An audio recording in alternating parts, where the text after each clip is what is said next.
बड़ी जानकारी है। सपा विधानमंडल दल की बैठक खत्म हो गई है। सपा विधायक रविदास मेहरोत्रा का बड़ा दावा है। उन्होंने बड़ा दावा किया। उन्होंने कहा कल विधानसभा सत्र में शामिल होंगे आजम। ये उन्होंने दावा किया है। रविदास मेहरोत्रा का ये बड़ा दावा है कि कल विधानसभा सत्र में शामिल होंगे आजम। अब्दुल्ला आजम सरकार को घेरने का काम करेंगे।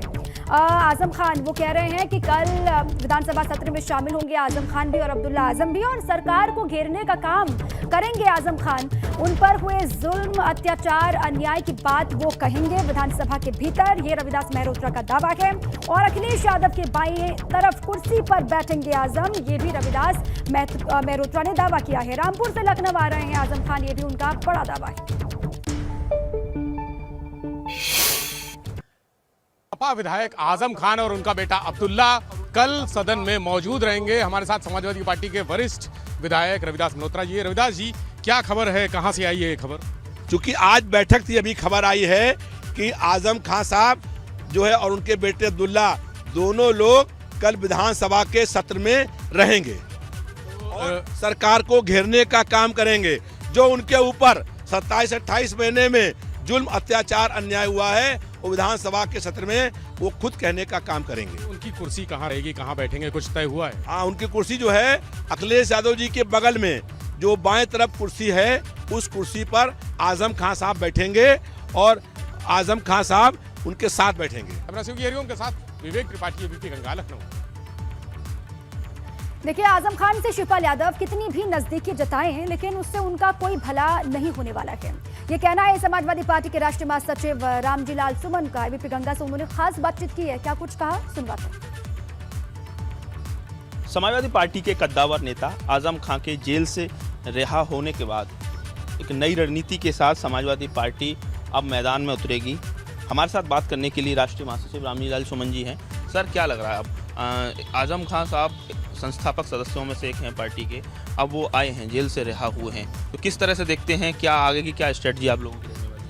नहीं, आजम खान जेल से रिहा हुए हैं। पूरी समाजवादी पार्टी ने, पार्टी के राष्ट्रीय अध्यक्ष ने उसमें खुशी का इजहार किया है, प्रसन्नता व्यक्त की है। समाजवादी पार्टी पूरी तरह से आजम खान साहब के साथ थी और अभी भी है।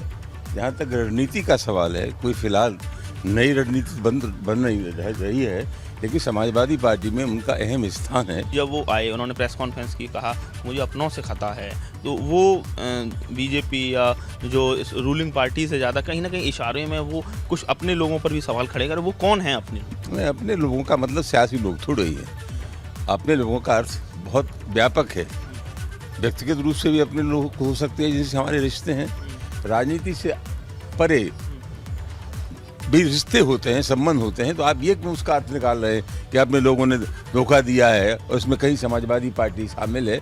समाजवादी पार्टी पूरी तरह आजम खान साहब के साथ थी, है और रहेगी। एक सवाल सर ये भी है कि सर उस दिन जब रिलीज़ हुए, वो रिहा हुए, शिवपाल जी बहुत फास्ट बने, वो बहुत पहुंच गए। पहले भी वो जेल में मिलने आए, लेकिन आजम खान साहब ने प्रतिनिधिमंडल से नहीं मिले थे पहले, कुछ दिनों पहले, और ना ही कोई समाजवादी पार्टी का नेता इस तरह का कोई बड़ा लीडर पहुंचा। ये सारी चीज़ें सर इस समय इस पर चर्चा बन रही। नहीं, वो पहले की बात छोड़ दीजिए, लेकिन जिस दिन वो रिहा हुए हैं, पार्टी के कई विधायक उसमें मौजूद थे, समाजवादी पार्टी के विधायक, वो मिले हैं।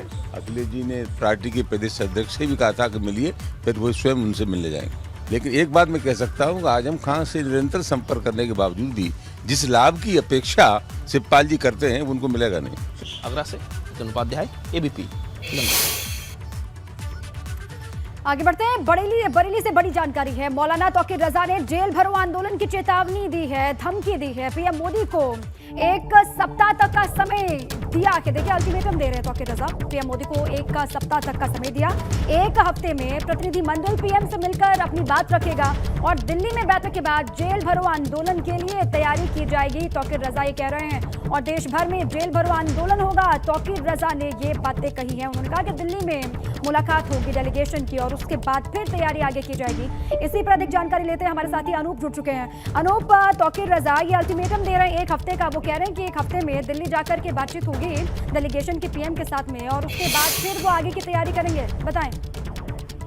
जी दीपा, बिल्कुल जिस तरीके से दिल्ली में अभी मीटिंग हुई हाल ही में, मौलाना तौकीर रजा का कहना है कि उसमें करीब 17-18 राज्यों के प्रतिनिधि शामिल हुए थे और उसके बाद मीटिंग में फैसला लिया गया है कि जेल भरो आंदोलन होगा और शहर में नहीं, किसी एक शहर में नहीं बल्कि पूरे देश भर में आंदोलन होगा, जिसमें करोड़ों की संख्या में जो लोग हैं वो सड़कों पर निकलेंगे और गांधी जी जिस तरीके से शांति तरीके से लोग अपनी गिरफ्तारी देंगे, जेल भरो आंदोलन करेंगे। लेकिन उन्होंने इस बीच एक सप्ताह का समय भी दिया है प्रधानमंत्री को। उनका कहना है कि एक प्रतिनिधिमंडल प्रधानमंत्री से मिलना चाहता है, उनसे अपनी बात करना चाहता है, उनके सामने अपनी बात रखना चाहता है। अगर वो हमारी बात को सुनते हैं और जिस तरीके से जान बापी मस्जिद का मामला हो या फिर जो बुलडोजर चल रहे हैं अल्पसंख्यकों पर उनका मामला हो, अगर इन सब पर बात मान ली जाती है, प्रधानमंत्री जी मान लेते हैं और अगर मस्जिद वाला प्रकरण जो है उस पर भी बात मान लेते हैं, तो फिर जेल भरो आंदोलन नहीं होगा। तो कहीं ना कहीं सीधे तौर पे मौलाना तौकीर रजा की धमकी है प्रधानमंत्री के लिए कि अगर जान बापी मस्जिद को मामला मान लिया जाता है। हस्तक्षेप की, वो पीएम से हस्तक्षेप की भी मांग कर रहे हैं। शुक्रिया आपका अनूप पूरी जानकारी के लिए।